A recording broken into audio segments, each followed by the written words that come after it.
जय हिंद साथियों, आप सबको पता होगा कि नंबर सिस्टम श्रृंखला इस समय चल रहा है। नंबर सिस्टम का संख्या पद्धति का ये तीसरा पार्ट आपके सामने आ जाने वाला है, मतलब आ रहा है।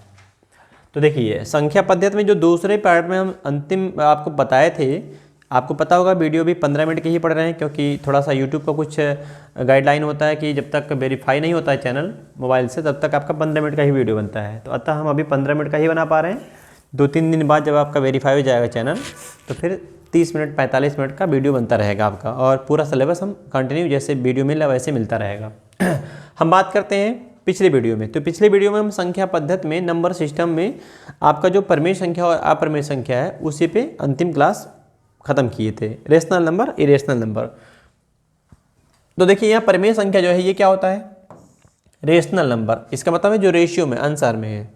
परमेय संख्या मतलब जो संख्या हम क्या p/q के रूप में, p/q में लिख सकें, उसको कहते हैं परमेय संख्या। बस यहाँ एक रूल होता है कि जो नीचे है वो q क्या होना चाहिए? 0 नहीं होना चाहिए। q is not equal to 0। बात समझिएगा। कोई भी संख्या जिसे हम आंसर में लिख सकते हैं उसको हम बोलते हैं रेशनल नंबर। रेशियो में रेशनल नंबर, आंसर में लिखने वाली संख्याओं को रेशनल नंबर कहते हैं। बस जो हर होता है, डिनोमिनेटर होता है नीचे वाला, ये 0 नहीं होना चाहिए। इसका मतलब है कि ऊपर वाला कुछ भी हो सकता है, नीचे वाला 1 2 3 4 5 कुछ भी हो सकता है, बस 0 नहीं होना चाहिए। अब हम एग्जाम्पल में अगर बात करेंगे, एग्जाम्पल क्या होगा इसका, जैसे 4 ले लिए है, 3/5 ये है, 7/2 ये है। अगर हम 22/7 ले लेते हैं तो ये भी है। आप देख रहे हैं सारे नंबर्स क्या हैं? आंसर में है। इसके नीचे भी आप जानते हैं कि 1 होता ही है, 0 तो है नहीं, 4 के नीचे 1 है। तो इस प्रकार से रेशनल नंबर परमेय संख्या होती है। जिन संख्याओं को आंसर में लिख सकते हैं, आंसर में है, उनको हम बोलते हैं रेशनल नंबर, परमेय संख्या। तो एग्जाम्पल हमने कुछ दे रखे हैं यहाँ पे, देखिएगा आप, ये परमेय संख्या का एग्जाम्पल हो गया। अब इसी से लगा हुआ अपरमेय संख्या होता है, इरेशनल नंबर, अपरमेय संख्या। बात समझिएगा आप लोग, अपरमेय संख्या, अपरिमेय संख्या, परमेय संख्या ये क्या होती है? नाम से जैसा कि आपको दिख रहा होगा कि स्पष्ट है, इसके आगे लग गया आ प्रत्यय, आप उपसर्ग सॉरी लग गया। इसका मतलब हो जाएगा जो परमेय ना हो, अर्थात जो संख्या p/q के रूप में ना लिखी जा सके। इसको देखिए, इसके पहले वाले को हमने क्या लिखा कि जो संख्या किस में लिखी जा सके, p/q के रूप में लिख सके, उसको बोलते हैं परमेय संख्या। यानी आंसर में लिख सके उसको बोलते हैं परमेय संख्या। अब जो संख्या आंसर में नहीं लिख पाएंगे, p/q के रूप में ना लिखी जा सके,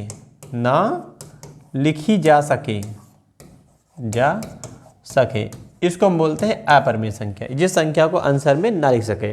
अब हम एग्जाम्पल दे देते हैं, जैसे कुछ एग्जाम्पल ले लीजिए।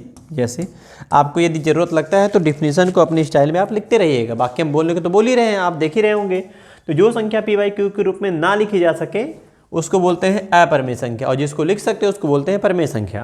तो देखिए एग्जाम्पल अगर लिखें तो √2 का मान, आपको पता होगा √2 का मान 1.414 होता है, अप्रॉक्सीमेट वैल्यू होता है, इसके आगे भी ये भागता रहता है, टर्मिनेट नहीं होता है। √3 आप ऐसे कह लीजिए जिसका अंडर रूट्स बाहर ना निकल पाए, परफेक्ट स्क्वायर ना हो। जैसे √4 ये क्या हो जाएगा? ये परमेय संख्या हो जाएगा। 4 बाहर निकल जाता है 2 के रूप में ना, तो इसको एग्जाम्पल में हम नहीं शामिल करेंगे। हम अगर √5 ले लें तो ये है बिल्कुल। और एक बात, पाई का मान अभी आप देखेंगे, इसके पहले मेरे एग्जाम्पल में हमने लिखा था पाई का मान 22/7 अप्रॉक्सीमेट होता है मान। पाई का मान बिल्कुल अप्रॉक्सीमेट, लगभग मान होता है 22/7। तो 22/7 जब लिखेंगे तो इसको हम बोलेंगे परमेय संख्या, क्योंकि आपने फिक्स कर दिया।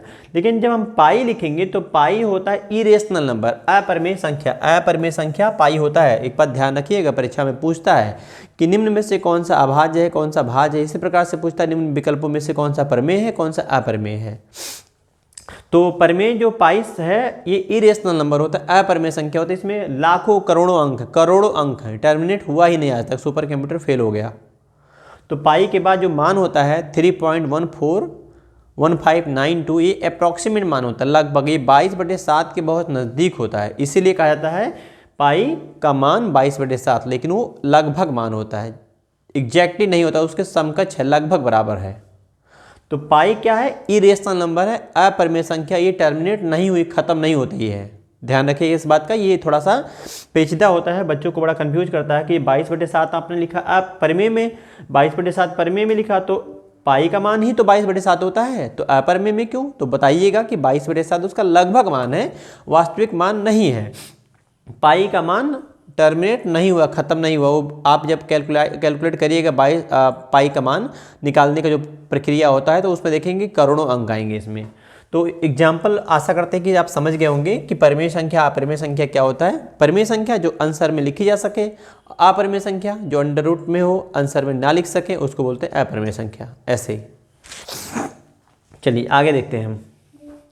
अब अपरिमेय परिमेय के बाद अगर बात करते हैं कि इसमें नंबर सिस्टम है, तो नंबर सिस्टम में हम जो आपके इसके पहले फार्मूला लिखे थे संख्या, प्राकृतिक संख्या, सम संख्या, विषम संख्या, इनका योगफल का हमें फार्मूला लिखना है ताकि जब आपको आगे क्वेश्चन हम दें तो उसको आप लगा सकें। तो पहला हमें लिखना है प्राकृतिक संख्या का योगफल, n प्राकृतिक संख्या का योग। अब इसको आप समझिएगा, ये योगफल जो बोला है n प्राकृतिक संख्या कौन सी है, तो n प्राकृतिक संख्या मतलब 1 + 2 + 3 + 4 + एंड सो ऑन, कहाँ तक? n तक। इसमें कितने पद हो गए? अगर हम आपसे पूछे कितने पद हैं टोटल, 1 2 3 4 करते करते n तक n पद है, तो इसका योगफल का फार्मूला क्या होगा? n + 1/2, ऐसे ये योगफल का फार्मूला हो गया। हिंदी में भी लिख दिया, उसका जो मतलब होता है उसको हमने रेड से लिख दिया है, आप देख रहे होंगे यहाँ पे। ये पहला फार्मूला हमारा हो गया। दूसरा देखिएगा इस पे, ये आप कह सकते हैं इसको प्रथम n, इसको प्रथम n बोलते हैं, एक्चुअल में ये प्रथम n होता है, प्रथम n प्राकृतिक संख्या ऐसे होता है। दूसरा हम बात करेंगे प्रथम n प्राकृतिक संख्या के वर्गों का योग। अब ये क्या होता है इसको भी समझ लीजिए आप। अभी आपको हमने बताया कि प्राकृतिक संख्या का योगफल अगर निकालना हो, 1 से लेकर जहाँ तक बोलेंगे तो n + 1/2 करेंगे। लेकिन यदि बात करेंगे कि प्राकृतिक संख्या का स्क्वायर, उसका योगफल बताइए, तो फार्मूला बदल जाएगा। यहाँ देखिए वर्ग निकालना है और कौन सी संख्या? प्रथम n प्राकृतिक संख्या, तो इसका ये क्या बनता है? 1 का स्क्वायर, 2 का स्क्वायर, 3 का स्क्वायर, डॉट डॉट डॉट कहाँ तक? n का स्क्वायर। अब इसका फार्मूला मेरा क्या होता है? देखिए इसका फार्मूला होता है n + 1 2n + 1/6। ये कुछ फार्मूले हैं रेडीमेड, आप इसको याद कर लीजिएगा, आपका थोड़ा सा आसान हो जाएगा। तो 2 फार्मूले हमें आपको इस पेज पे बता दिए, अगला जो है अगले पेज बता दे रहे हैं।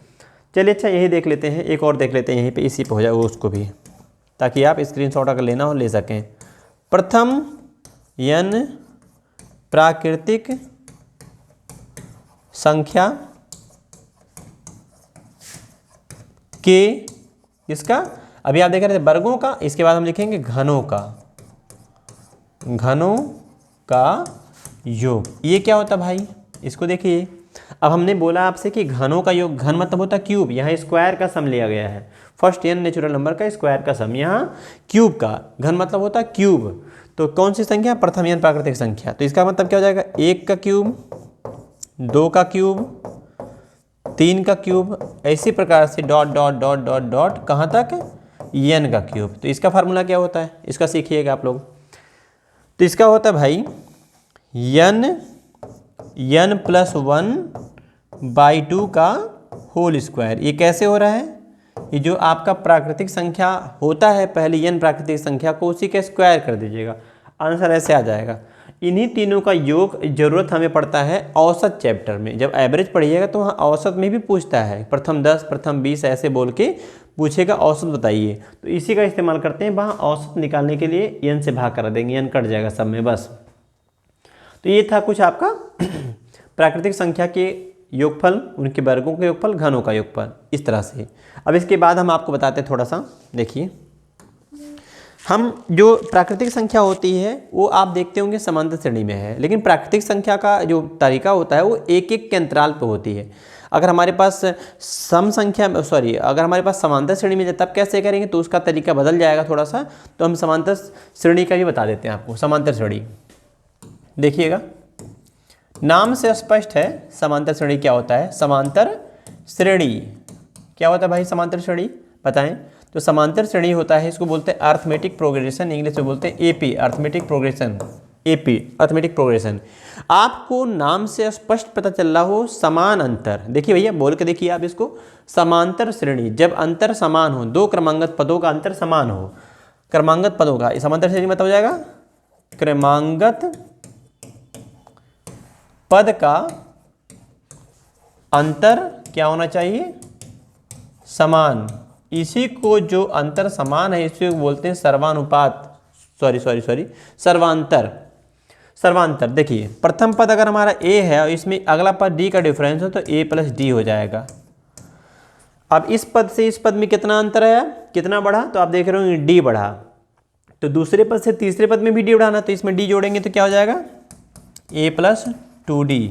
इसी प्रकार से आगे अगर देखेंगे तो आप अगर ध्यान दें बारीकी देखिए, पहले पद में d नहीं आया, दूसरे पद में कितना d है 1, पहले में d आया नहीं, दूसरे में कितना d आया 1, तीसरे में 2, हम बात ध्यान देना, दूसरे में कितना d आया तो 1 बोला दूसरा और d आया 1, तीसरे पद में कितना d आया तो बोला 3 लेकिन d आए 2, चौथे में इसी प्रकार से अगर आप यहाँ देखेंगे तो चौथे पद में क्या आएगा, इसको भी देख लीजिए a प्लस 3d आएगा।